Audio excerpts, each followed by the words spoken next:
So this is something that's actually very recently, as in this month, they finally kind of put the cap on it.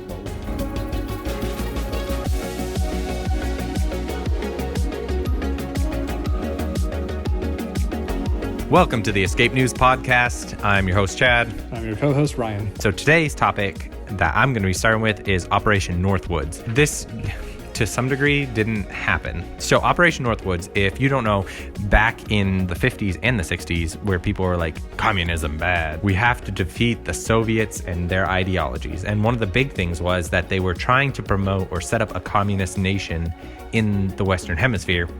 And that was in the case of Cuba. And Cuba was now suddenly dangerous because Russia could put nukes in that area in Cuba and then easily attack U.S. soil. High tensions, Cold War.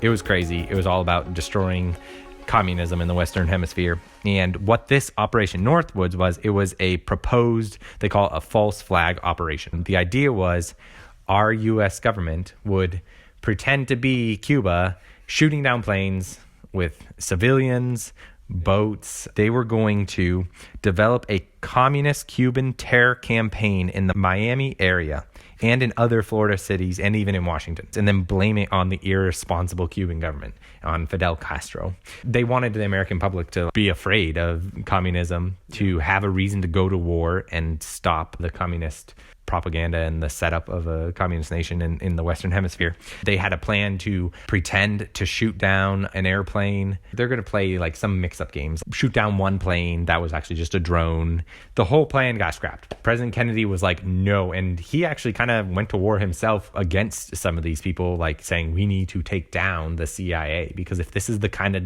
garbage they're going to be presenting, scatter them to the wind, I think is what he said. Yep. And the Joint Chief of Staffs, the Department of Defense, they were really into let's go to war and get rid of these commies and stuff like that. Yeah.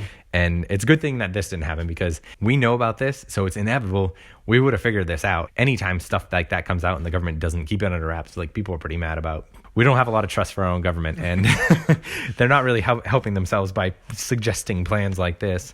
So you have something that's like connected. Yeah, so we're talking about Cuba here, you know, with the Cuban Missile Crisis, I guess, potential precursor. They were trying to come up with this a way of instigating a war with Cuba. Fast forward here to 2017. I want to talk about something called the Havana Syndrome. So this is something that's actually very recently, as in this month, they finally kind of put the cap on it. Whoa. Well, a cap. We'll see. Back in August of 2017, we had several ambassadors and their staff and families, the ambassadors from U.S. and Canada. They were stationed in Havana, Cuba. So they started having these weird symptoms started coming up, right? So they had nausea, and there was even some physical things where they're hearing clicks in their head and all this weird stuff going on. And they were getting really sick from this kind of stuff. And a couple of them had ended up with brain damage, and they lost hearing and just really crazy stuff like that. Well, I guess they must have been talking or whatever amongst themselves, and they realized wait a second, this didn't start until we showed up here. They started calling up the headquarters, I guess, here in the U.S. for hey, something bad's going on. We really need to figure this out. Are we under attack or what's going on? So State Department opened up an investigation, found out that some of this stuff had started back in 2016. And it had been going on for a year. Well, this is long-term exposure to whatever this is. They had no idea. They thought maybe, is it someone being poisoned? Is it some kind of infectious agent? Or, they had a lot of different theories. They weren't even sure at the time if it was an attack, right? Some of this stuff is an environmental thing where it's there's a gas leak, but it's a special time, they were putting some additive in the gas and it caused this weird side effect. They didn't know. So they started looking into it. They settled on three different things at first. So there was a psychogenic side of it or whatever that had been theorized as a potential mass hysteria event, right? So someone they got sick and for different reasons, and then they just kind of got a little paranoid about it. Other people started having sympathetic symptoms, and everyone's oh, are we under attack? And then all of a sudden everyone's is kind of claiming they have these different things. It's a somatic result, and it gets all crazy. So I think they ruled that one out. It didn't really it didn't tick all the boxes for what they were seeing. The two popular ones were a sonic attack, right? In ultrasound or infrasound kind of thing, where they're generating certain tones. And that one was actually pretty popular within the investigation for quite some time, but it didn't quite fit everything, but it came close. Well, then they settled on had to do with a directed microwave attack. So this is like a microwave radiation that was being pointed at the embassy or the embassy like headquarters and like, living quarters. And they were, just like throwing radiation at them, like this microwave radiation. And it's, you can't really detect it too well. And it was causing these problems. Well, one of the things that helped them determine this, aside from the sonic attack angle, was what's called the Frey effect, Frey. And that's something that's observed when people are being bombarded with microwave radiation. You hear audible clicks in your skull, which is really odd. But apparently that's one of the things. And I think it's unique to microwave emission that's being directed at a human person. So it's like standing inside of a microwave, you're going to hear clicks? Yeah, right before your brain just like boils out your ears or something. Whoa. They settled on that as being the case. And so they actually just recently, as in December of this year, that was the determination that it was, in fact, microwave radiation attack. Wow. They actually saw similar attacks in embassies in Moscow. So they're like, okay, well, a lot of what was reported and found in Moscow, and I forgot how many years ago that was happening here in Havana. So they're like, okay, pretty sure this is the same thing. It kind of fits the bill, but I guess their reports from that wasn't as comprehensive. They weren't entirely sure that it was an attack at the time, but this one looked very similar. So now they're trying to figure out, well, who exactly is the one doing this? And part of that might be because it happened in Moscow as well. And I believe one of the embassies in China, Russia could has access to that, kind of those areas anyway.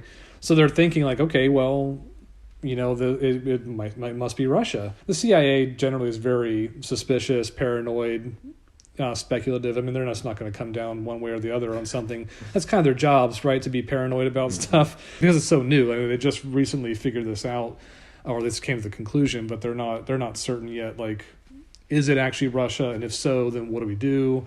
Or is it someone else who's doing something that Russia did do, just so that Russia can take the blame, right? There's all these different layers of misdirection and feints involved in espionage, so it's really difficult. That might be why the director of the CIA is kind of not on board for, I guess definitely Russia. She's probably one to like, well, let's track it down. Let's see if we can figure out, is it someone disguised as Russia? Did it throw us off the scent? Who knows? Did they interview people who live in the area if they're just hear constant clicking in their heads? No. Well, so they had some problems trying to do the investigation because obviously Cuba, at first they were kind of accusing Cuba of letting it happen or of having a part in it. But I mean, I also don't really see Cuba doing stuff like that. Like, what do they care? Yeah. This sounded like something that a bigger nation state would do. But, of course, Cuba denied that anything was going on. And at the very least, they're going to take a stance of neutrality. They're not looking to stir the pot or, cast their lot with one way or the other, right? There wasn't a lot of cooperation with the investigation. The U.S. Embassy could just put a big EMP gun on top of their building and just shoot it all around them, or just... see who they get. Yeah. What is the purpose of doing this? Like, did anybody die? I think there was some death. It was like long term, after. I think a lot of it's so there was certainly brain damage. They were calling it minor brain damage, which will probably have like some psychological effects later on, like schizophrenia or something like that. But like there was definitely brain damage. I do know that some people lost hearing completely. This wasn't a victimless crime. I just don't understand like the purpose of it.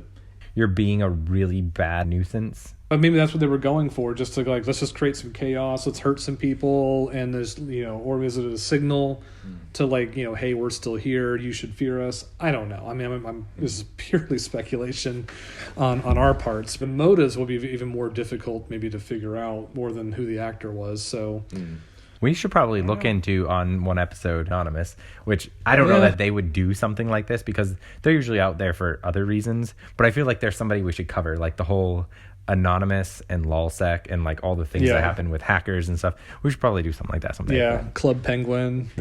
Oh man, they took that over. Whoa, Club Penguin is like a crazy story, which I've seen too much stuff about that. And hilarious stuff, man. Really. I mean, it really is. Oh man, a lot. There are so many. Do it for the lulz.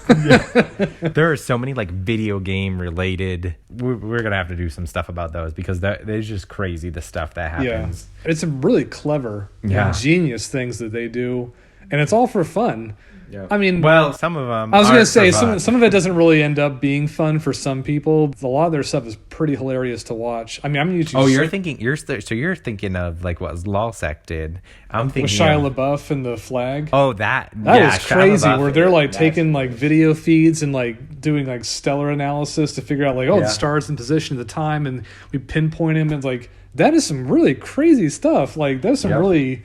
What do they call them? Autists. Yep. You know, that are just like, they're just turning on this massive brain power and focusing on one thing, and they figure it out. And it's like, you got to step back and just kind of appreciate that. Like, that is some really fine. I kind of want to put a flag up now, like, with a feed and just be like, come get it.